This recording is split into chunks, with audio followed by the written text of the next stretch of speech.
കേരള രാഷ്ട്രീയത്തിൽ പല സുപ്രധാന വാർത്തകളെയും മൂടിവെച്ചുകൊണ്ട് രാഹുൽ മാങ്കൂട്ടത്തിന്റെ പെണ്ണ് കേസിനും ഗർഭകഥകൾക്കും പിന്നാലെ പായുന്ന മാധ്യമങ്ങൾ മറന്നുപോയ അഥവാ മനഃപൂർവ്വം മറച്ചു പിടിക്കുന്ന ചില സുപ്രധാന വാർത്തകളുമുണ്ട് ഇന്ന്. കേരളത്തിലെ ഓരോ സാധാരണക്കാരന്റെയും ബാധിക്കുന്ന, ഓരോ പൗരന്റെയും അവകാശങ്ങളെ ഹനിക്കുന്ന മാസപ്പടി കേസ് ഉൾപ്പെടെയുള്ള അഴിമതിയുടെ ഒരു ഭണ്ഡാകാരം തന്നെ ഇന്നിവിടെ ചർച്ച ചെയ്യപ്പെടേണ്ടതായുണ്ട്. പക്ഷെ നമുക്ക് താല്പര്യം രാഷ്ട്രീയ നേതാക്കളുടെ സ്വകാര്യതയിൽ നുഴഞ്ഞു കയറി അവിടെ നിന്ന് കിട്ടുന്ന ഇക്കിലി കഥകൾ കേൾക്കുക മാത്രമാണ്. നമ്മൾ പൊതുജനത്തിന്റെ ശ്രദ്ധ അവിടേക്കായി തിരിക്കുക എന്നത് തന്നെയാണ് ഭരണം കൈയാളുന്ന വമ്പന്മാരുടെ ലക്ഷ്യവും. അതിലവർ ഒരു പരിധിവരെ വിജയിക്കുന്നുമുണ്ട്. എന്തായാലും ഇന്നത്തെ ദിവസം മാധ്യമങ്ങൾ മാങ്കൂട്ടത്തിന് പിന്നാലെ മൈക്കും ക്യാമറയും തൂക്കി ഓടുമ്പോൾ അങ്ങ് ഡൽഹി ഹൈക്കോടതിയിൽ കേരളത്തിന്റെ മുഖ്യമന്ത്രി പുത്രി പ്രതിയായ മാസപ്പടി കേസ് അന്തിമവാദം കേൾക്കാൻ തുടങ്ങുകയാണ്. മുഖ്യമന്ത്രി പിണറായി വിജയന്റെ മകൾ വീണ വിജയൻ ഉൾപ്പെട്ട മാസപ്പടി കേസുമായി ബന്ധപ്പെട്ട ഹർജികൾ ദില്ലി ഹൈക്കോടതി ഇന്നു മുതൽ അന്തിമവാദം കേൾക്കും. ഹർജി ജസ്റ്റിസ് അനൂപ് ബംബാനിയുടെ ബെഞ്ചിന് മുൻപാകെയാണ് ലിസ്റ്റ് ചെയ്തിരിക്കുന്നത്. കഴിഞ്ഞ ഒക്ടോബറിൽ കേസ് പരിഗണനയ്ക്ക് വന്നുവെങ്കിലും SFIOയ്ക്കും കേന്ദ്ര സർക്കാരിനുമായി അഭിഭാഷകർ കോടതിയിൽ ഹാജരായില്ല. തുടർന്നാണ് അന്ന് കേസ് പരിഗണിച്ച ജസ്റ്റിസ് നീന ബൻസാൽ കൃഷ്ണ വാദം കേൾക്കൽ മാറ്റിവെച്ചത്. സീരിയസ് ഫ്രോഡ് ഇൻവെസ്റ്റിഗേഷൻ ആണ് എങ്കിലും കേന്ദ്രം കേസ് സീരിയസ് ആയി തന്നെ കാണുന്നില്ല എന്ന് CMRLനായി ഹാജരായ മുതിർന്ന അഭിഭാഷകൻ കപിൽ സിബൽ പരിഹസിച്ചിരുന്നു.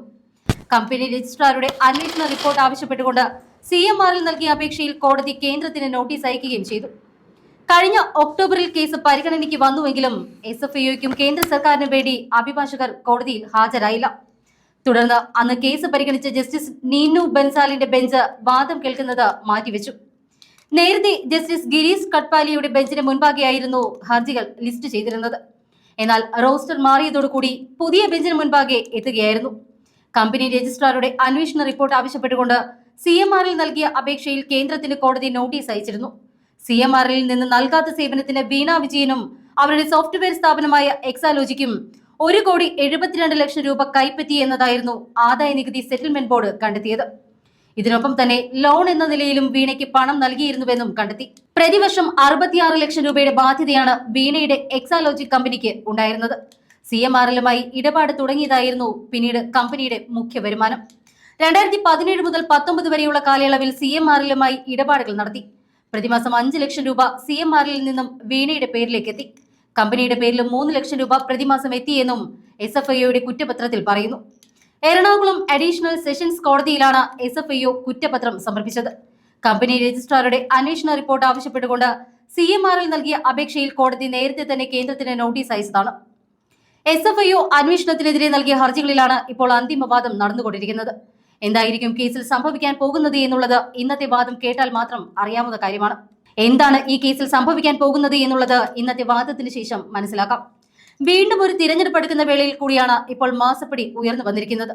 അത് മുഖ്യമന്ത്രിക്ക് ഒരു തിരിച്ചടിയാവും ഉണ്ടാക്കാൻ പോകുക. ഇവിടെ രാഹുലിന് പിന്നാലെയാണ് മുഖ്യമന്ത്രി. ശബരിമലയെ കുറിച്ച് എന്തെങ്കിലും ഒരു അക്ഷരമെങ്കിലും അദ്ദേഹം പറയുന്നുണ്ടോ?